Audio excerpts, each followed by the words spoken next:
How many of you have checked your email today? Come on, raise your hands. How many of you are checking it right now? And how about finances? Anybody check that today? Credit card, investment account? How about this week? Now, how about your household energy use? Anybody check that today?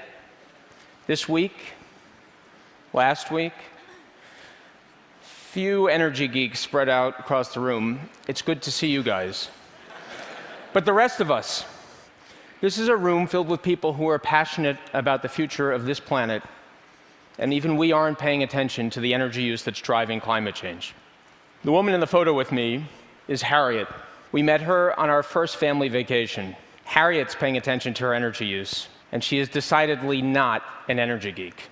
This is the story of how Harriet came to pay attention.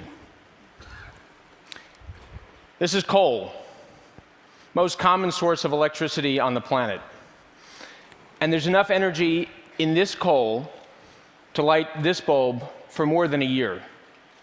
But unfortunately, between here and here, most of that energy is lost to things like transmission leakage and heat. In fact, only 10% ends up as light. So this coal will last a little bit more than a month. If you wanted to light this bulb for a year, you'd need this much coal. The bad news here is that for every unit of energy we use, we waste 9. That means there's good news, because for every unit of energy we save the other 9. So the question is, how can we get the people in this room and across the globe to start paying attention to the energy we're using and start wasting less of it? The answer comes from a behavioral science experiment that was run one hot summer 10 years ago and only 90 miles from here in San Marcos, California. Graduate students put signs on every door in a neighborhood asking people to turn off their air conditioning and turn on their fans.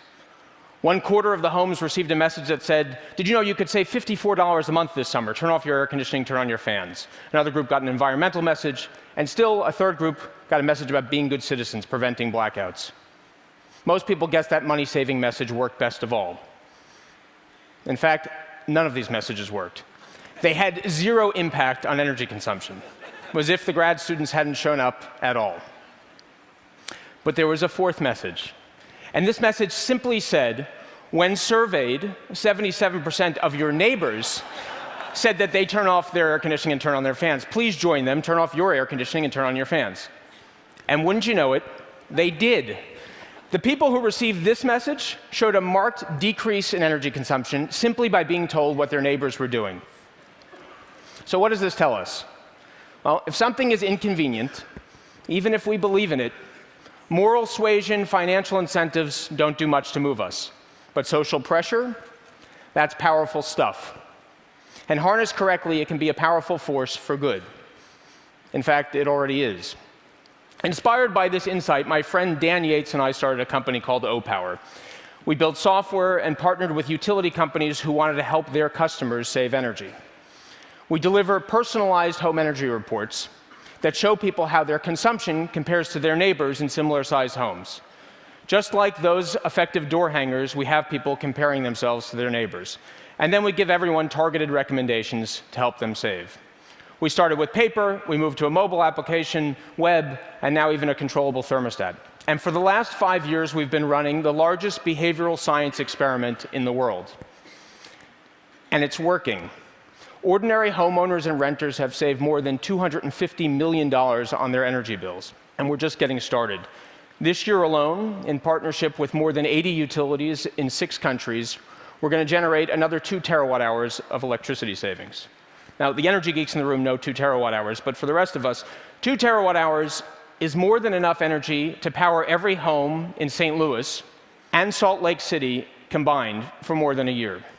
2 terawatt-hours, it's roughly half what the US solar industry produced last year.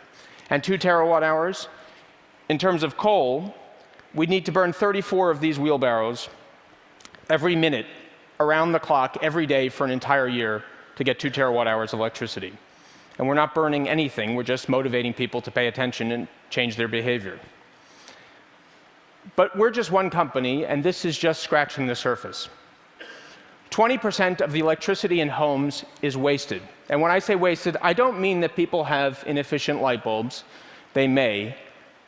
I mean we leave the lights on in empty rooms, and we leave the air conditioning on when nobody's home. That's $40 billion a year wasted on electricity that does not contribute to our well-being, but does contribute to climate change. That's 40 billion with a B.